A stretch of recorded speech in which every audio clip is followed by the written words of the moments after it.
Lixin se souvient des Boys américains venus libérer le village dominé par les Allemands. 22 soldats de la bannière étoilée ont péri durant cette opération. On a été libérés très tard, puisque le 17 février, alors que Roulin était déjà libéré en décembre. Donc les gens étaient dans les caves, c'était très très dur. Il y a eu le premier assaut le 6 février. Et là, il y a eu déjà 17 morts américains et 40 blessés. Et ensuite, ils sont revenus en surnombre. Et puis, l'assaut a été donc fructueux le 17 février. Un jeune habitant de la commune a prononcé les noms et prénoms des soldats américains décédés.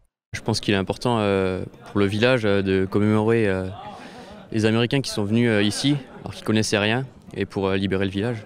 Thomas Brady, Lindsay Williams, William Soderlin, William Swift, Louis Pachal, John Enox, Bill Erker. Je m'imagine mal aujourd'hui faire une guerre mondiale, tout lâcher, partir dans le monde pour libérer les individus. Quel bonheur qu'ils ont de vivre dans une période de paix. Charles a lui vécu la Seconde Guerre mondiale.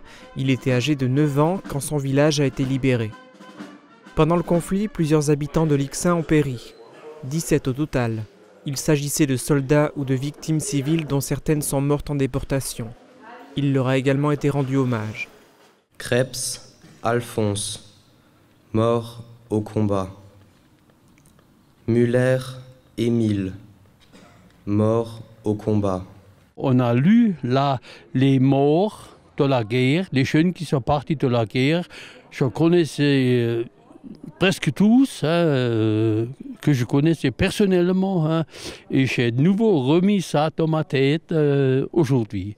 Cette cérémonie a permis d'évoquer les erreurs du passé, en espérant qu'elles ne se reproduiront plus.